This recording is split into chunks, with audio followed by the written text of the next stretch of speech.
పొరపాటు అండి, అది పొరపాటు. జగన్మోహన్ రెడ్డి గారు అసెంబ్లీలోకి ప్రతిపక్ష హోదా ఇవ్వమనండి. జగన్మోహన్ రెడ్డి గారు అడిగే ప్రశ్నకి సమాధానాలు చెప్పడానికి భయపడే ప్రతిపక్ష హోదా ఇవ్వలేకపోతున్నాడు. చిన్న ఉదాహరణ చెబుతున్నానండి, చిన్న ఉదాహరణ చెబుతున్నానండి. కేజ్రీవాల్ గవర్నమెంట్ లో ఇద్దరు గెలిచినటువంటి బీజేపీకి ప్రతిపక్ష హోదా ఇచ్చారా లేదా? అది రాజ్యాంగంలో లేదా? ఎప్పుడు ఆ గవర్నమెంట్ లో ఇద్దరు బీజేపీ ఎమ్మెల్యేలు గెలిచారు గత గవర్నమెంట్ లో. మొన్నటి కాకుండా గవర్నమెంట్ లో ప్రతిపక్ష హోదా ఇచ్చారు. ఆ గవర్నమెంట్ శేఖర్ రెడ్డి గారు తెలియకుండా మాట్లాడబాకండి, అడగండి సార్ అడగండి. ఇప్పుడు అటు కాదండి, గవర్నమెంట్ లో బీజేపీ వాళ్ళకి ప్రతిపక్ష హోదా ఇచ్చారు, ఇద్దరే సభ్యులు ఉన్నారు. ఇప్పుడు మాకు ప్రతిపక్ష హోదా ఇవ్వడానికి అర్థమైంది అంటే జగన్మోహన్ రెడ్డి చూసి భయపడుతున్నారు కాబట్టి ప్రతిపక్ష హోదా ఇవ్వకపోతున్నారు. మిమ్మల్ని చూసి చాలా మంది భయపడతారు సార్. మీరు మాట్లాడే మమ్మల్ని చూసి కాదండి, మమ్మల్ని చూసి భయపడుతున్నారు. శేఖర్ రెడ్డి గారు, మీ గవర్నమెంట్ లాగా తడిగొడ్డలతో గొంతులు వచ్చే పరిస్థితి కాదు. మీ గవర్నమెంట్ లాగా తడిగొడ్డలతో గొంతులు వచ్చే పరిస్థితి కాదు. సార్ విజయభాస్కర్ రెడ్డి గారు ఇప్పుడు టీడీపీ తడిగుడ్డలతో గొంతులు కోస్తే మీరు పొడిగుడ్డలతో కోసారా? అందుకే మీకు ఆలోచించారు. నిజాలు మాట్లాడతాం, వాస్తవాలు కాదు సార్. టీడీపీ తడిగుడ్డలతో గొంతులు కోస్తే మీరు పొడిగుడ్డలతో కోసారని మీకు అధికారాన్ని దూరం చేశారు. ఇవాళ అదే పరిస్థితి కదండి, ఇవాళ అదే పరిస్థితి కదా. నిన్న మహిళా సాధికారత మీటింగ్ అని పెట్టి ఏం చెప్పాడండి ఆయన ఉద్దేశం ఏంది?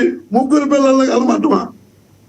పెళ్ళయి పిల్లలు మీటింగ్ లో పెట్టుకొని ముగ్గురు పిల్లల్ని కలమంటాడు. ఆయన కలమండి, చంద్రబాబు నాయుడు కలమండి, లోకేష్ కలమండి, వాళ్ళ శాసనసభ్యులు కలమండి. ముగ్గురు పిల్లల్ని కలమండి. మహిళా సాధికారత మీటింగ్ అదే సాధికారత.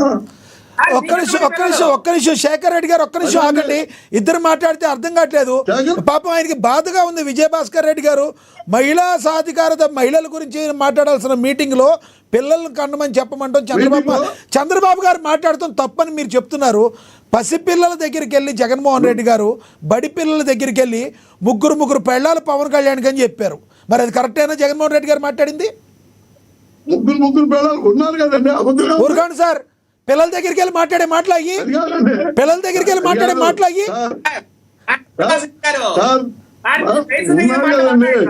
ఉన్నారు కదా. లేదేముంది, మేము అబద్ధం చెప్పామా? మేము ఆయన తిట్టలేదు కదా. అయితే నాకు ఒకటైతే స్పష్టంగా అర్థమైంది సార్ విజయభాస్కర్ రెడ్డి గారు, మీ అందరికీ ఒక సబ్జెక్టు ఒక స్క్రిప్ట్ ఉంటుంది.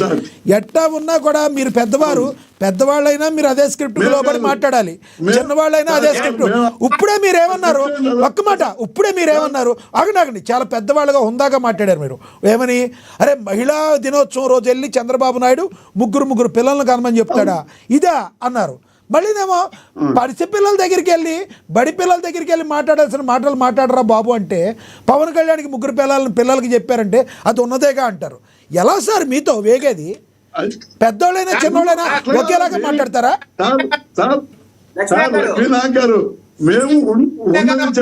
సార్ ఇస్తాను శేఖర్ రెడ్డి గారు చెప్పారు, శేఖర్ రెడ్డి గారు లెక్కల గురించి చెప్పారు. మండలానికి ఒక కల్తీ సారా ఫ్యాక్టరీ పెట్టించిన ఘనత చంద్రబాబు నాయుడు. సరే మార్చేశారు మాటిక, ఇక్కడి నుంచి అటు వెళ్ళిపోయారు సబ్జెక్టు. మీరు మహిళా సాధికారత దగ్గర నుంచి మళ్ళీ అటు వెళ్ళిపోయారు.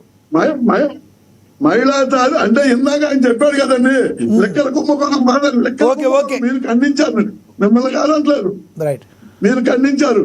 లెక్కలు మండలానికి ఒక కల్తీ ఫ్యాక్టరీ పెట్టారు. దానికి ఎవరు? మీరు మీ యొక్క ఆర్థిక అభివృద్ధి చేసుకోవడం కోసం. Right, okay. చివరికి ఏం చెప్తారు సార్? సమయం అయిపోయింది, చెప్పండి. చివరికి ఏం చెప్తారు చెప్పండి విజయభాస్కర్ రెడ్డి గారు, చివరిగా చెప్పండి. మహిళా సాధికారత విషయంలో చంద్రబాబు నాయుడు గారికి మహిళల గురించి ఓకే. అర్హత లేదు.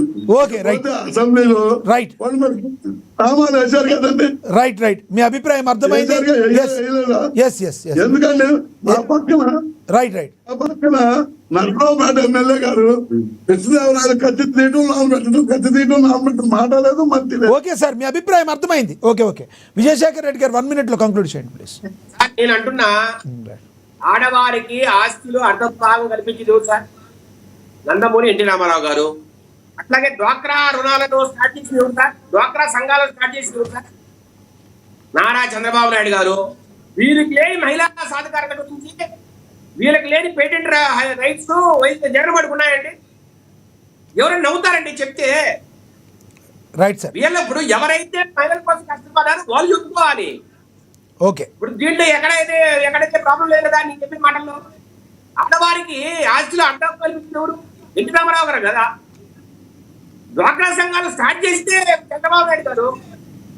ఆయన ఎక్కడో వడ్డీ లేదు ఇవ్వరంటే సార్, వడ్డీ లేదు ఇంతకుముందు తెలుగుదేశం గవర్నమెంట్ 14 నుంచి 19 దాకా ఇచ్చాం. ఇవ్వకండి ఎవరు పోలా. ఇక్కడ ఈసారి ఇవ్వడానికి కారణం ఏంటంటే రకరకాల రూపాల్లో వారికి వేల కోట్ల రూపాయలు వారికి అందుతుంది కాబట్టి సరే.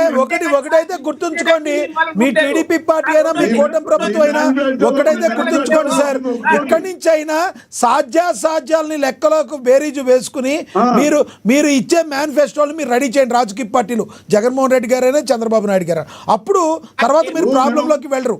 ఎస్, అర్థమైంది సార్. ఎస్, మీ ఇద్దరు అర్థమైంది. భాస్కర్ రెడ్డి గారు ఇద్దరు మాట్లాడితే అర్థం కాదు. ఒక్క నిమిషం భాస్కర్ రెడ్డి గారు ఆగండి ప్లీజ్. చెప్పండి. ముగ్గురు పిల్లల గురించి మాట్లాడతారు, దాంట్లో ఏం తప్పండి? తప్పేం లేదు. ఆల్రెడీ ఇప్పుడు మనము మన జనాభా పడిపోతుంది. ఎగ్జాక్ట్లీ. ఆంధ్రప్రదేశ్ జనాభా పూర్తిగా పడిపోయే పరిస్థితి. రాబోయే రోజుల్లో, రాబోయే 20-30 సంవత్సరాల్లో మన జనాభా ఇంకా తగ్గే అవకాశం ఉంది.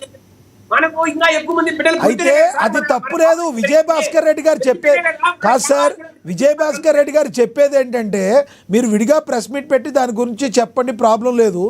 మహిళల గురించి, మహిళలు ముందుకు వెళ్లాల్సిన దాని గురించి మాట్లాడాల్సిన టైంలో మీరు మహిళలకు ఏం చేస్తామో గవర్నమెంట్ చెప్పాల్సిన టైంలో అది చెప్పకుండా మహిళలు ముగ్గురు కనమని చెప్పడం అసందర్భ ప్రేలాపన అని చెప్తున్నారు విజయభాస్కర్ రెడ్డి గారు.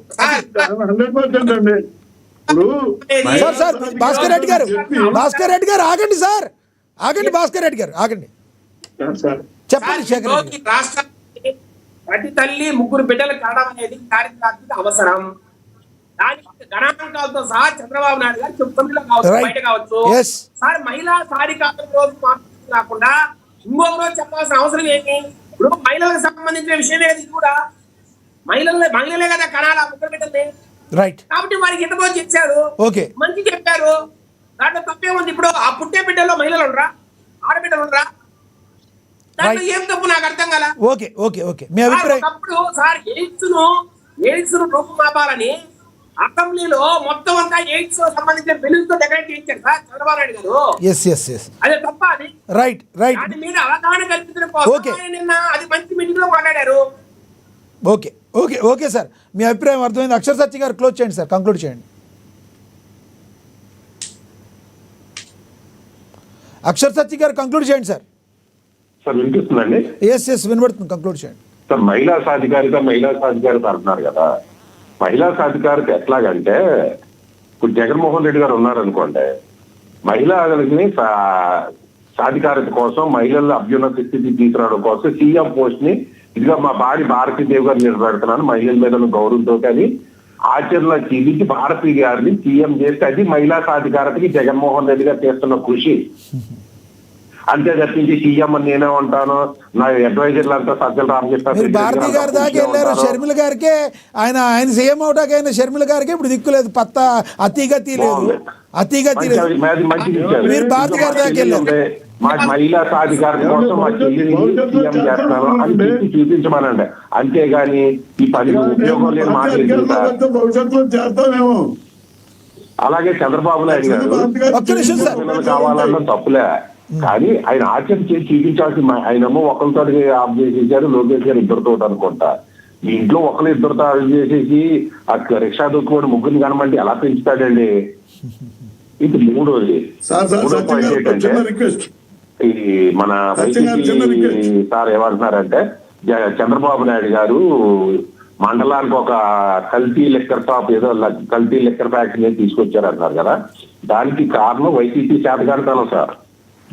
జగన్మోహన్ రెడ్డి గారు మేనిఫెస్టోలో హామీ ఇచ్చినట్టుగా ఆ మద్యపాన నిషేధాన్ని చేసి ఉంటే, మద్యాన్ని లేకుండా చేసి ఉంటే ఇవాళ చంద్రబాబు నాయుడు గారికి మండలాన్ని కూడా తీసుకొచ్చే అవకాశం ఎక్కడ ఉండేదండి?